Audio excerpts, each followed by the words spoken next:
महत्वाचं काय काय ठरलेलं आहे? ठाकरे गट हे जे 22 जागेवर मुंबईसाठी आग्रही आहे, काँग्रेस किती जागा लढवणार आहे? जागा वाटपाचं काम पाहिजे त्या पद्धतीने सुरू झालेलं नाही.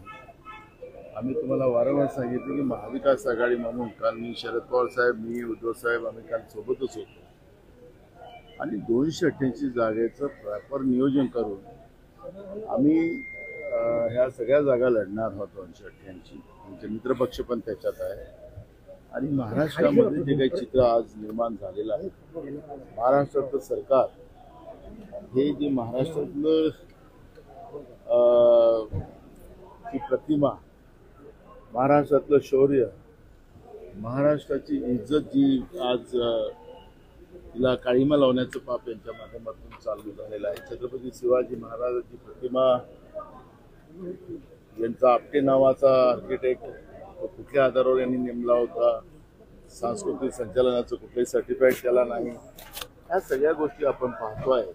महिलांवरचे अत्याचार हे मोठ्या प्रमाणात होत आहे. राज्यात मोठ्या प्रमाणात कमिशन कोर्स हे सरकार जे आहे त्या सरकारचं पाप जनतेसमोर दिसते आहे. त्याच्यामुळे आम्हाला या सगळ्या गोष्टीचं पहिले महाराष्ट्र वाचवणं हा आमचा पहिला धर्म आहे.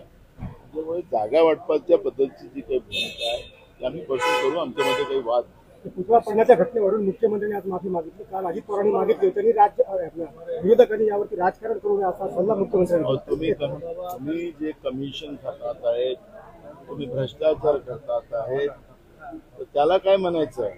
त्याला राजकारण म्हणायचं की त्याला भ्रष्टाचार म्हणायचं की कमिशनखोर म्हणायचं? महाराजांची प्रतिमा ज्या पद्धतीने पडली, ज्या पद्धतीनं राज्यात नव्हे तर देशात नव्हे तर जगामध्ये त्या प्रतिमेच्या बद्दलचं छायाचित्र सगळीकडे गेले आणि त्याच्यामुळे महाराजांची नव्हे तर या महाराष्ट्राच्या दैवताचा अपमान तुम्ही केला, त्याला माफी मागून काय अर्थ आहे? त्याला माफीने हे सुटणार नाही. या सरकारमध्ये थोडेसे जनाची नाही तर मनाची असेल त्यांनी सत्ता सोडली पाहिजे. महाराजांचे पुतळे समुद्राच्या काठावर अनेक आहेत, गेटवे ऑफ इंडियावरही आहे, तो अनेक वर्षाचा आहे, त्याला का भेट पडत नाही? त्याला काय नाही होत. म्हणजे तुम्ही 8 महिन्यामध्ये तुमचा प्रतिमा त्या ठिकाणी पडते आहे आणि ही जे सगळं आहे ते तुमचं पाप आहे. तुम्हाला जनाची नसेल तर मनाची तरी ठेवा आणि सत्तेतून बाहेर व्हा. माफी मागितलं चालणार नाही आणि माफीनं काही तुम्ही जो अवमान झालेला आहे महाराष्ट्राचा, महाराष्ट्राच्या दैवताचा, तो वापस येऊ शकतो.